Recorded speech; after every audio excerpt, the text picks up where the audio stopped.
Taqwa wasiyatullah kepada seluruh Nabi dan Rasul, bahkan kepada Nabi kita Nabi Muhammad sallallahu alaihi wasallam. Ya ayyuhan Nabi ittaqillah. Taqwa wasiyatullah kepada seluruh manusia. Ya ayyuhan nas ittaqu rabbakum. Taqwa wasiyatullah kepada orang-orang yang beriman. Ya ayyuhalladzina amanu ittaqullah. Taqwa wasiyatullah kepada umat Nabi Muhammad sallallahu alaihi wasallam dan umat yang terdahulu. Walaqad wassayna alladhina utul kitaba min qablikum wa iyyakum an ittaqullah. Kunci diterima amal ibadah kita di sisi Allah dengan taqwa. Innama yataqabbalullah minal muttaqin. Kunci terjamin segala kemudahan dalam segala urusan, bahkan kunci rizki taqwa. Wa man yattaqillah yaj'al lahu makhraja wa yarzuqhu min haitsu la yahtasib. Bahkan taqwa kepada Allah dijamin orangnya diselamatkan dari siksa neraka jahannam. Thumma nunajjil ladzina taqaw wa nadharu adh-dhalimina fiha jithiya. Taqwa mengikuti perintah-perintah Allah Subhanahu wa taala, menjauh dari larangan Allah. Taqwa berupaya menjauhkan dan menjaga diri dari kemurkaan Allah dan membuat batas supaya jangan sampai mendapatkan siksa dan azab dari Allah Subhanahu wa taala. Ma'asyiral muslimin, Rasul kita sallallahu alaihi wasallam mengingatkan di hadis yang sahih yang diriwayatkan Imam Tirmizi, ittaqillaha haitsu ma kunt. Bertakwalah kepada Allah dimanapun kamu berada. Di masjid, bertakwalah kepada Allah. Di pasar, bertakwalah kepada Allah. Dalam rumah, bertakwalah kepada Allah. Di jalan, bertakwalah kepada Allah. Dan dimanapun kita berada, kita selalu merasa Allah menguasai kita. Saya pernah membaca dalam sejarah di salah satu masa ketika seorang khatib naik mimbar dan mengingatkan bertakwalah kepada Allah, semua yang di masjid menangis. Mereka sudah tahu sejarah dalam apa itu takwa kepada Allah. Malulah kepada Allah, takutlah kepada Allah, dan bersiapkan diri menghadap Allah Subhanahu wa taala di hari hisab. Ma'asyiral muslimin, salah satu kemuliaan yang diberikan oleh Allah Subhanahu wa taala adalah umur. Masih kita bisa mendekatkan diri kita kepada Allah Subhanahu wa taala. Umur modal besar. Umur yang telah dilalaikan oleh banyak manusia. Bahkan terhadap umur Allah berfirman manusia itu sangat merugi. Sampai Allah bersumpah, wal asr innal insana lafi khusr. Sungguh manusia merugi karena mereka tidak memperhatikan umurnya dan waktunya. Umur yang diberikan oleh Allah langkah demi langkah akan kita wajib bersiapkan tanggungjawabnya di hadapan Allah. Akan dipertanyakan oleh Allah. Allah berikan berapa umur kita dan apa yang telah kita berikan kepada Allah Subhanahu wa taala. Jamaah sekalian yang dimuliakan Allah Subhanahu wa taala, walaupun umur kita dibanding ummah yang terdahulu masih sangat minim. Bahkan umur ummah yang terdahulu ada yang sampai 1000 tahun. Kalau standar umur umat Nabi Muhammad 60 sampai 70. Sedikit yang melalui itu. Tapi di dalam umur yang begitu singkat dibanding umur ummah yang terdahulu, diberikan oleh Allah karunia-karunia yang tidak didapat oleh ummah-ummah yang sebelum kita. Umur begitu singkat, tapi pahala amalannya begitu banyak. Jaga salat 5 waktu, dapat pahala 50 kali salat.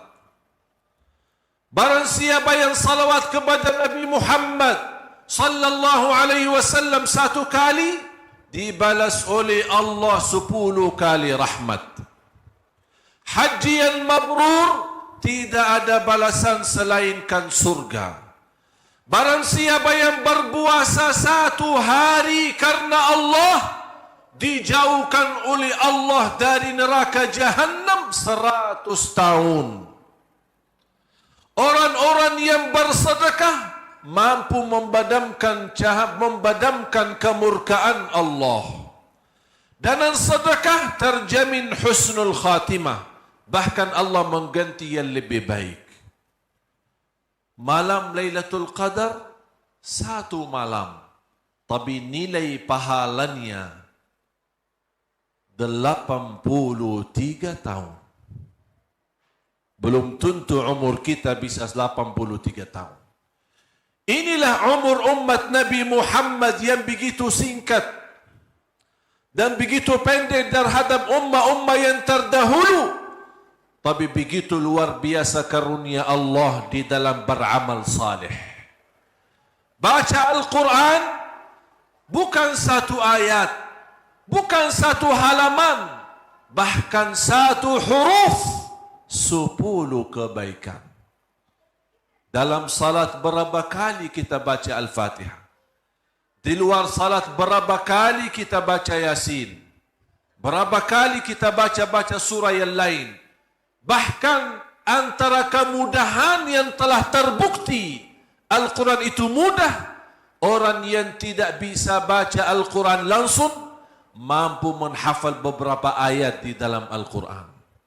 Ini semua jamaah sekalian merupakan karunia dan kenikmatan yang wajib kita syukuri dan kita maksimalkan dalam singkat umur kita ini, agar yang terisi berguna, bermanfaat, supaya kita terjamin selamat dunia akhirat. Ma'asyiral muslimin, salah satu kesempatan yang cukup mulia tapi tidak diperhatikan oleh manusia, musim-musim beribadah seperti Ramadan, seperti 6 hari Syawal, dan kita beriktikaf di malam-malam.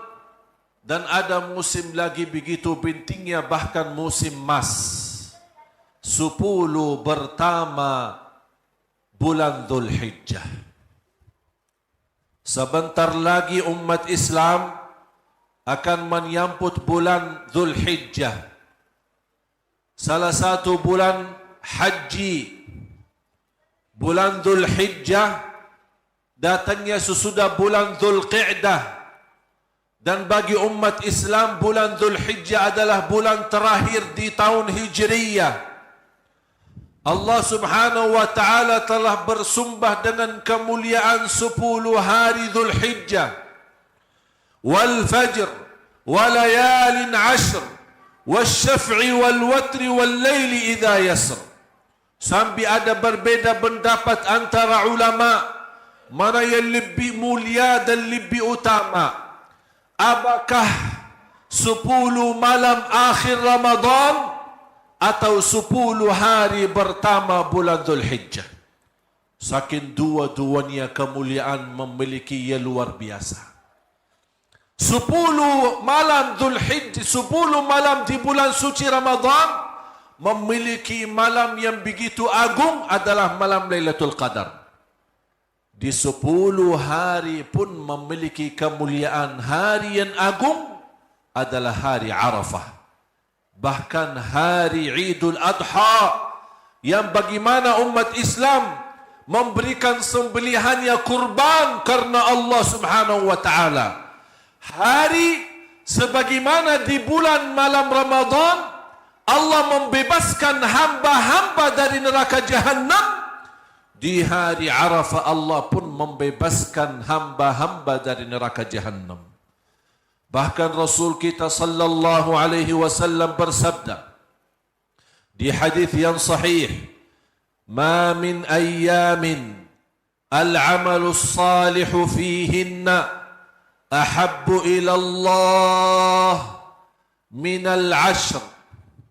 Qalu wala al-jihadu fi sabilillah. Qala walal jihadu fi sabilillah.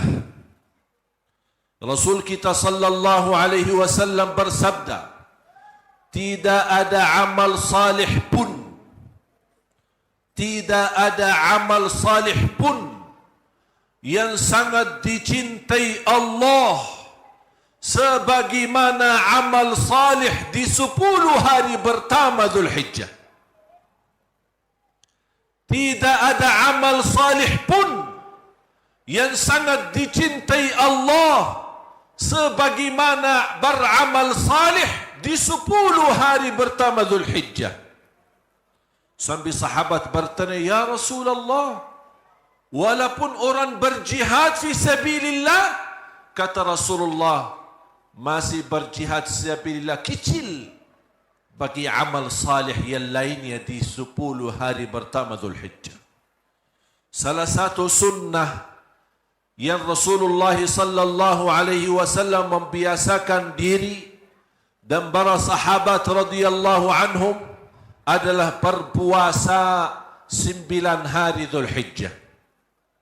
Karena hari ke-10 hari raya Idul Adha tidak boleh berpuasa. Dan tanggal 11, 12, 13 yang dinamakan hari-hari tasyriq tidak juga boleh berpuasa. Tapi cuba bayangkan bagaimana kalau kita bisa menjaga dan menghidupkan sunnah berpuasa. Karena kita Rasulullah SAW telah bersabda, tidak ada amal salih yang dicintai Allah selainkan beramal salih di 10 hari Dzulhijjah. 10 hari pertama. Di antara lain berpuasa. Mulai tanggal 1 Dzulhijjah sampai tanggal 9. Jamaah sekalian, tadi saya menyebutkan sebuah hadis yang sahih. Barang siapa yang berpuasa 1 hari karena Allah, dijauhkan oleh Allah dari neraka Jahannam 100 tahun. Bagaimana kalau puasa 9 hari? Amal salih yang lain bersedekah. Amal salih yang lain menjaga baca Al-Quran. Amal salih yang lain kita bisa mengamalkan zikrullah. Zikir ini termasuk amalan yang sangat sederhana. Dan tidak ada di antara kita yang tidak bisa berzikir. Saking mudahnya zikir, boleh berzikir dalam keadaan apapun. Berdiri boleh, duduk boleh, berbaring boleh, sambil jalan boleh, sambil makan boleh, naik motor boleh, naik mobil boleh, dimanapun kita berada boleh. Berzikir kepada Allah tidak harus berwudu. Berzikir kepada Allah tidak harus menghadapi kiblat. Bagaimanapun keadaannya, zikrun kepada Allah. Bahkan seluruh amal ibadah Islam tujuannya untuk mengagungkan dan membesarkan nama Allah.